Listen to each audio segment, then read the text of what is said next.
SSC CGL 2024 pre का exam शुरू होने वाला है और जब पेपर शुरू होगा तो मैं आपको पहले ही बता रहा हूं कि जब बच्चे एग्जाम सेंटर से आएंगे बाहर तो आप उनसे जाके पूछना कि भाई पेपर कैसा हुआ। 95% जनता ही कहेगा अरे बहुत बढ़िया पेपर हुआ, बहुत बढ़िया, मजा आ गया।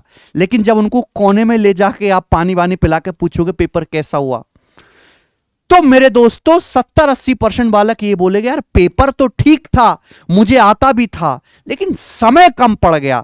1 घंटे की बजाय अगर आधा घंटा और मिल जाता ना मुझे, या मुझे 5-10 मिनट और मिल जाते तो मैं 10 सवाल कर देता, मैं पूरा पेपर कर देता। यानी कि आज के समय में कंपटीशन इस लेवल का है कि आपकी कितनी नॉलेज है, उससे कहीं ज्यादा मैटर ये करता है कि आपकी स्पीड कितनी है, आप पेपर में कितने सवाल जल्दी से एक्यूरेसी के साथ सही अटेम्प्ट कर पाए हैं।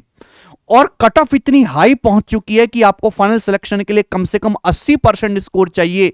और आप ये उम्मीद करो कि मैं प्री में 70-72 सवाल अटेम्प्ट करके आऊं और मेरा पेपर भी निकल जाए और मैं इस हिसाब से मेंस भी निकाल लूंगा, तो गलत फहमी अपने दिमाग से बिल्कुल निकाल दीजिए।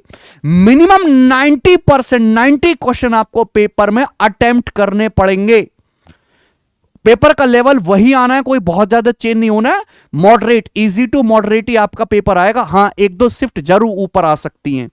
तो इस वीडियो में मेरे दोस्तों मैं आपको बता सकता हूं कि कैसे एग्जाम हॉल में बैठे जब आप, तो आपको एंग्जाइटी ना हो, किसी तरह की कोई आपको मेरे दोस्तों घबराहट ना हो, और आप सारे सवालों को कैसे देख पाओगे, कैसे आप पेपर फास्ट कर पाओगे, क्या आपके तरीके होने चाहिए कि आपकी स्पीड तेज हो, मैथ्स को कैसे फास्ट करें मेरे भाई। ये वीडियो बहुत इंपॉर्टेंट है, शुरू से आखिर तक देखना। मैं आपको कुछ ऐसे तरीके बताऊंगा जिनसे आपको एग्जाम में वाकई में हेल्प मिलेगी और 5-6 सवाल आप एक्स्ट्रा ठीक कर पाओगे। देखिए दोस्त, चारों सब्जेक्ट आने हैं, मैथ्स, इंग्लिश, रीजनिंग, जीएस, और सभी के 25-25 सवाल आने हैं। तो ज्यादातर जो टॉपर है, हमारे बहुत सारे बच्चे सिलेक्ट हुए, मैं सबसे पूछता भी हूं, तो सब यही कहते हैं कि जब हम पेपर में बैठते हैं तो सबसे पहले हम मैथ्स वाला सेक्शन अटेंड करते हैं। हालांकि ये हर बच्चे के हिसाब से अलग अलग वेरी कर सकता है, बट शुरू के आधे घंटे में जनरली लोग मैथ्स और रीजनिंग वाला सेक्शन ही अटेम्प्ट करते हैं, मैथ्स और रीजनिंग वाला ही। दोस्त, पेपर को कभी भी मेरे दोस्तों एक बार में पूरा नहीं करना है, पेपर को हमेशा 2 राउंड में करना है। 100 सवाल आपके सामने आएंगे। फर्स्ट राउंड में कम से भी कम मेरे दोस्तों आपके 65 के आसपास सवाल होने चाहिए। 65 से 70 क्वेश्चन पहले राउंड में आपसे बन जाने चाहिए। यानी कि मेरे दोस्तों अगर ये आपके सही हैं सारे, तो आप कट ऑफ क्लियर करने के नजदीक पहुंच चुके हैं फर्स्ट राउंड में। हमें सवाल को स्किप करने की भी आर्ट होना चाहिए, सॉल्व नहीं करना है, स्किप भी करना आना चाहिए कि इस सवाल को मैं कर तो लूंगा पर ये समय लेगा, या मुझे इसमें सोचना पड़ेगा, या हो सकता है इसमें टाइम ज्यादा लगेगा भैया। तो ऐसे चीज उसमें क्या करें कि आप स्किप कर दें, उसको बुकमार्क कर दें और उसको सेकंड राउंड में सॉल्व करें। और सेकंड राउंड में मेरे दोस्तों बचे खुचे अगर आपने 15-20 क्वेश्चन कर लिए सही 15 से 20 क्वेश्चन, तो मेरे दोस्तों आप ये समझो कि आपने एग्जाम अच्छे से क्लियर कर लिया, और ये आपको विद इन टाइम करना है बिना घबराहट लिए। अगर आप जो 15-20 मॉडरेट या मुश्किल सवाल आने, इनको भी साथ साथ करते रहोगे इजी के, एग्जाम की साइकोलॉजी यही होती है बेटा कि 4 सवाल जैसे आसान डाल दिया, 1 मुश्किल डाल देगा, या 5-6 लाइन का सवाल डाल देगा, कैलकुलेटिव सवाल डाल देगा। अगर आपने इस पे ज्यादा स्ट्रेस दे दिया तो आने वाले जो अगले 4 इजी सवाल हैं आप उन पे ध्यान ही नहीं दे पाओगे, आपके दिमाग में ही चलता रहेगा। ठीक है, तो बिल्कुल आपको इसको इग्नोर कर देना है और इसको सेकंड राउंड में सॉल्व करना, यही बात ध्यान रखिएगा मेरे दोस्तों। और जी हां, मैथ्स का लेवल इतना ही आ रहा है कि आप उसको 15 से 20 मिनट में कर सकते हैं वाकई में, क्योंकि सवाल सॉल्व नहीं करने होते भाई। वो जमाना बीत गया जब हमें सारे सवाल पूरे के पूरे सॉल्व करने पड़ते थे।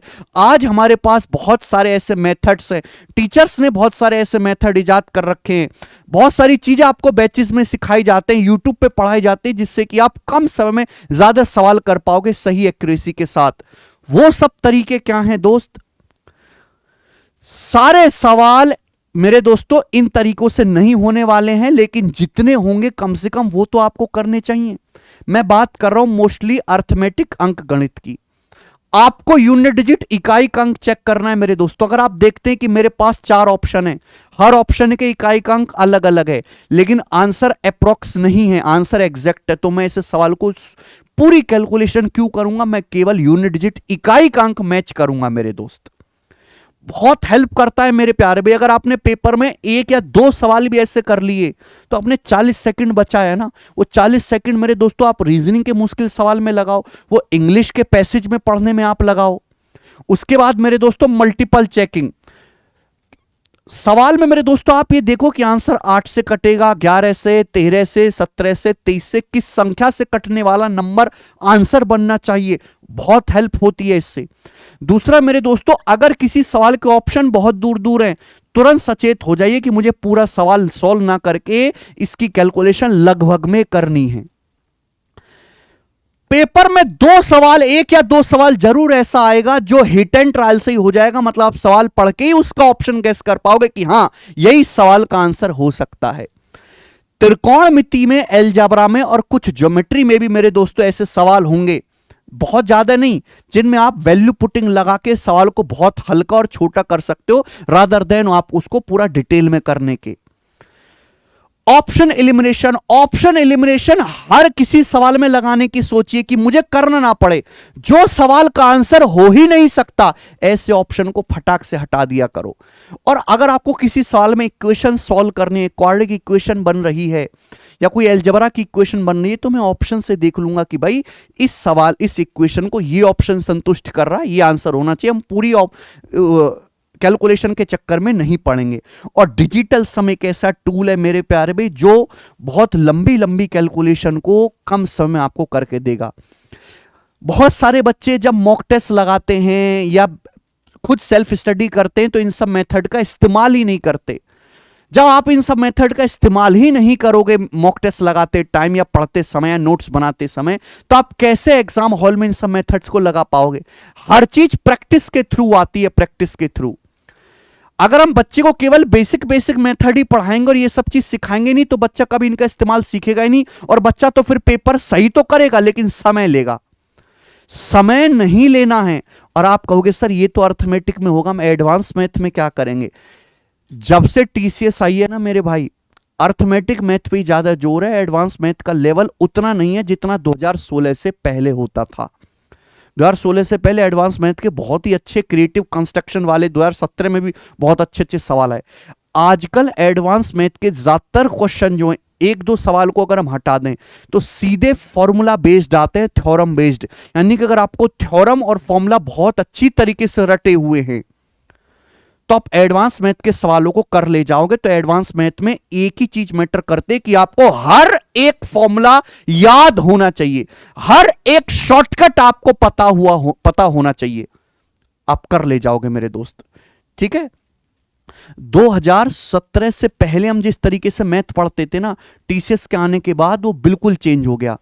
2017 से पहले इन सब भसड़ की जरूरत ही नहीं थी, क्योंकि इतना मुश्किल डाटा आता ही नहीं था, इतने कैलकुलेटिव सवाल ही नहीं आते थे। पहले 10%, 5%, 8%, इससे ज्यादा रेट देता ही नहीं था। परसेंटेज में भी इतनी बड़ी वैल्यू नहीं आती थी। प्रॉफिट लॉस के वही फिक्स सवाल बार बार आते रहते थे। तो उस समय ऐसे बहुत सारे लोग इंस्पेक्टर बने, ऐसे बहुत सारे लोगों ने सिलेक्शन लिया है जिनको इन सब मेथड्स की कोई जानकारी नहीं थी, ना इन सब चीजों से सवाल करते थे, और वो सिलेक्टेड हैं, क्योंकि तब जरूरत नहीं थी। लेकिन आज समय बदल गया है। आज अगर आप पूरा पेपर बनाने बैठे तो आप समय में पूरा पेपर कर ही नहीं पाओगे। मैं आपको सवालों से दिखाता हूं कि भैया कैसे आपको करना है। जैसे ये वाला सवाल देखिए, समय टाइम एंड वर्क का, ये मेरे दोस्तों एसएससी में भी बहुत ज्यादा आया है कि ए और बी मिलकर एक काम को 10 दिन में करते हैं, बी और सी मिलकर 15 दिन में करते हैं, ए और सी मिलकर 12 दिन में करते हैं। पूछा है ए बी सी मिलकर काम को कितने दिन में करेंगे। आप में से 100% बच्चे सवाल को करने की ताकत रखते हैं, लेकिन आपको सोचना होगा ऑप्शन से। बेटा ऑप्शन में काफी ज्यादा फर्क है।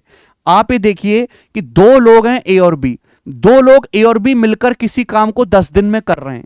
अगर दो लोग मिलकर काम 10 दिन में कर रहे हैं, अब दो के साथ अगर तीसरा भी मिल जाए, ए बी के साथ सी भी मिल जाए, तो 10 दिन से कम में काम होगा। 10 दिन से कम में काम होना चाहिए, और 10 दिन से कम एक ही आंसर है भाई, 8 दिन। और लिटरली आपने पेपर में अगर एक सवाल कर लिया तो आपने अपने 50 सेकंड बचा लिए भाई, वो कहीं और इन्वेस्ट होंगे। मेरा मकसद यही है कि एक सेक्शन का मैथ का समय बचा के इंग्लिश में दिया जा सकता है, रीजनिंग में दिया जा सकता है मेरे दोस्त। आइए हम आपको दिखाते हैं। एक मोटरसाइकिल को 70,000 में बेचने से राम को 25% लाभ होता है। एग्जैक्ट आपके पेपर का सवाल है। 30% लाभ प्राप्त करना हो तो मोटरसाइकिल को किस मूल्य पर बेचना चाहिए? सोचो मेरे दोस्तों, 30% लाभ कमाना है तो 130% में बेचोगे, 13 से कटने वाला नंबर आएगा। सीधा सोचना था कि आंसर 13 से कटने वाला होगा, नहीं सोच पाए। देखो 100% होता है क्रिया मूल्य मेरे प्यारे भाई। 100% पे 25% लाभ कमाते हैं तो मोटरसाइकिल बिकती है 70,000 में, तो ये 125% की वैल्यू है। 100% पे 25% लाभ होगा तो मोटरसाइकिल कितने में बिकेगी? 125% में। 70,000 125% की वैल्यू, 1% की वैल्यू 125। 30% का लाभ कमाना है तो मोटरसाइकिल को 130% में बेचना पड़ेगा। 130% की वैल्यू निकालनी है मेरे दोस्त। आप ये देखो बेटा, 130 में एक सड़ा हुआ नंबर आता है 13, नीचे तो 13 है नहीं भैया, यानी कि जो भी आंसर आएगा वो 13 से मल्टीपल आएगा। अगर हम किसी संख्या में 13 से गुणा कर रहे हैं तो आंसर 13 से कटने वाला आएगा। 13 पंजे 65, 7 नहीं कटता। 13 पंजे 65 और 7 13 चिंग 78 कट जाता है मेरे दोस्तों। ये नहीं कटेगा मेरे दोस्तों, ये नहीं कटेगा, खत्म। बी ऑप्शन इस सवाल का आंसर हो सकता है और यह सवाल मात्र 2 से 3 सेकंड में किया जा सकता था एग्जाम में। सीएचएसएल 2023 प्री के पेपर का पूछा हुआ सवाल है, सवाल नंबर 19। और मैं आपको मेरे दोस्तों चैलेंज करता हूं कि इस सवाल को आप मेथड से पेपर में बना ही नहीं सकते। आप पहले सवाल देख लो और फिर सवाल के ऑप्शन देख लो। कलेजा दहल जाएगा बच्चे का इतने बड़े बड़े ऑप्शन देख के, इतनी बड़ी बड़ी गुना देख के। ए बराबर 335 है, बी बराबर 215 है, सी बराबर 180 है। एबीसी की वैल्यू दी है यहां पे देखिए। आपसे पूछा a cube plus b cube plus c cube minus 3bc।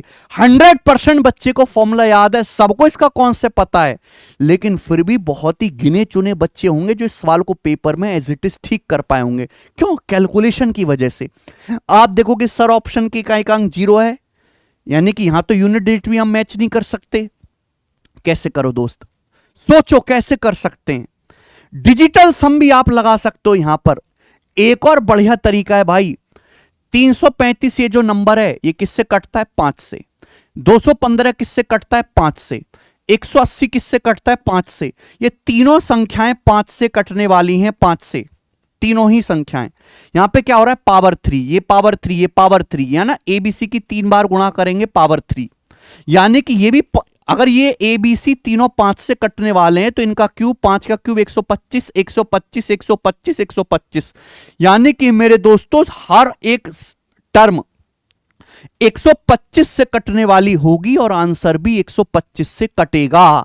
है बेटा, क्यूब हो रहा है ना, तो 5 का क्यूब क्या होता है? 125। 125 से कटने वाला आंसर होगा। और 125 का नियम आप जानते हो कि कोई संख्या 125 से तभी कटेगी जब आखिर के 3 अंक 125 से कटते हो। आखिर के 3 अंक 630 हैं, 125 से नहीं कटता। आखिर के 3 अंक 230 हैं मेरे दोस्तों, नहीं कटता। आखिर के 3 अंक 250 हैं, 125 से कटता है। आखिर के 3 अंक 320 हैं, 125 से नहीं कटता। ये एग्जामिनर ने जानबूझ के ऐसा ऑप्शन डाले, जानबूझ के, ऐसा नहीं कि उसने रैंडमली डाल दिए, जानबूझ के डाले। वो चाहता है कि आप ऐसे सॉल्व करें। सीरियसली, एग्जामिनर चाहता है आप ऐसे सॉल्व करें। उससे आपको इस फॉर्मूला लगवा के सॉल्व नहीं करवाना है, तभी आप कर पाएंगे। ये आप सीपीओ का सवाल देखिए मेरे दोस्त। ब्याज का सवाल है। रमेश ने पहले 4 साल के लिए 5% की दर से, अगले 6 साल के लिए 8% की दर से और 10 साल से आगे की सम के लिए 12% की दर से पैसा उधार लिया। 12 साल के एंड में उसके द्वारा दिया गया कुल ब्याज 9,016 है, तो रमेश ने कितना पैसा उधार लिया? एक बार बताओ, पहले 4 साल में कितना ब्याज है मेरे दोस्तों? 5%। 1 साल में 5% तो 4 साल में कितना हो जाएगा? 20%।